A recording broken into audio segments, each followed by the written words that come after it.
Before fear had a name, before shame existed, there was a world without hiding. Nothing was broken. Nothing was missing. Two lives stood at the center of everything. A garden held more than beauty, it held trust. And then, a single choice changed the course of humanity forever. This is the complete story of how everything began. Adam and Eve. After creation was complete and the world stood in perfect harmony, God turned his attention to humanity.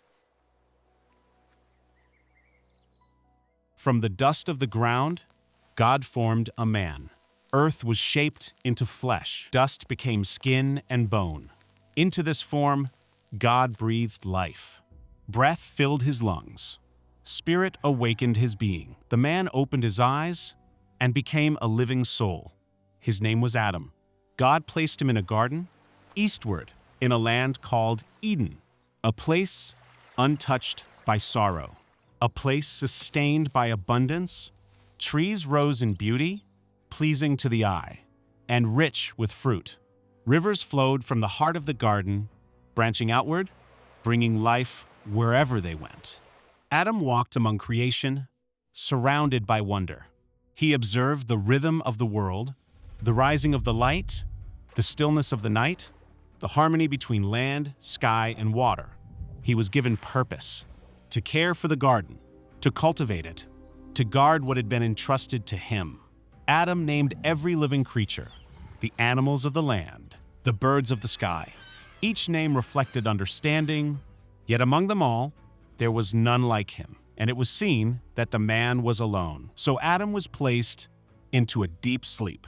From his side, God formed another, not from the dust this time, but from living flesh. Bone joined to bone, flesh joined to flesh, and the woman was brought before him. Adam recognized her at once, one like himself, yet wonderfully distinct. She was called Eve. Together, they lived within the garden, unashamed, unafraid, whole.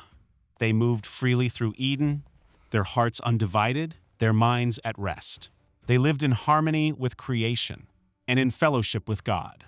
Every tree was theirs for food, every river for refreshment. Nothing was withheld, except one. At the center of the garden stood a tree set apart, the tree of the knowledge of good and evil. They were made aware that eating from it would bring death. Freedom was fully given, but trust was required. Choice existed, even within perfection. Time lingered in the garden. Moments stretched without urgency. Breath moved slowly. Life required no effort. Adam and Eve learned the rhythm of creation, when to work, when to rest, when to simply exist. They touched the bark of trees and felt no resistance. They drank from the rivers and felt no fear. In the garden, Adam and Eve learned one another. They learned the sound of each other's steps, the rhythm of breath, the quiet presence beside them. They worked together, not out of necessity, but out of shared purpose. There was no fear of being known. Nothing needed to be hidden. Nothing needed to be explained. They experienced the world without suspicion. When they rested fully. When they spoke, their words carried no weight of defense. Trust was natural. Belonging was unquestioned. They did not measure time by loss or gain, but by presence, by togetherness, by the simple certainty that everything was as it should be. And within that certainty, the garden responded to them. The land welcomed their steps. Nothing hid, nothing threatened, nothing needed to be protected. And yet, within this perfection, choice remained quietly present. The tree stood unmoving at the center, not calling, not glowing, not demanding attention. It simply waited. A reminder that obedience was not forced, but freely given. That love was not proven by presence alone, but by trust. And in that stillness, before anything was broken, the most fragile thing already existed: freedom. Until doubt entered the garden. The serpent, more cunning than any other creature, approached the woman. He did not come with force, but with subtlety. He questioned what had been given. He reshaped what had been understood. Uncertainty took root. Eve turned her attention toward the forbidden tree. The fruit was beautiful. It appeared nourishing. It seemed to promise insight. Her desire grew. She reached out. She took the fruit, and she ate. Then she turned to Adam, who stood beside her, and he ate as well.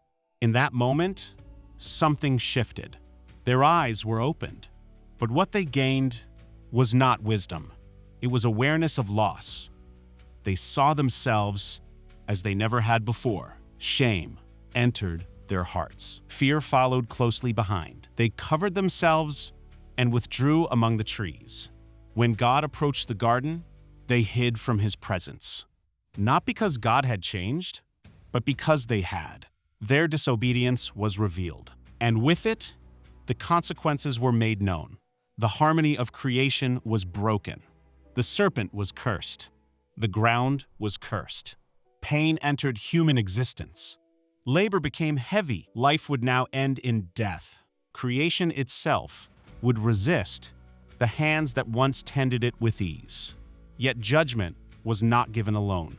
Even in this moment, mercy remained. God clothed them, covering their shame. But they could no longer remain in the garden. For Eden was a place of life, and disobedience had introduced death. The way to the tree of life was closed. Cherubim were placed at the entrance, and a flaming sword guarded the path. Adam and Eve stepped out of Eden into a world now marked by consequence and resistance. East of the garden, life continued. The ground resisted their labor. The days demanded effort. Work became difficult. The earth no longer yielded freely. Yet they walked forward together, bound not only by love, but by shared responsibility. They carried the memory of the garden, what had been lost, and what could never be forgotten. But they also carried hope, for even in judgment, a promise had been given that one day, what had been broken would be restored. Adam and Eve lived on, bearing the weight of their choice and the future of humanity within them. The first man, the first woman, the first home, the first command, the first disobedience. This was not the end. It was the beginning of the human story, a story shaped by freedom, marked by consequence, sustained by hope. The story of Adam and Eve, the first breath, the first fall, and the first step on a long road toward redemption.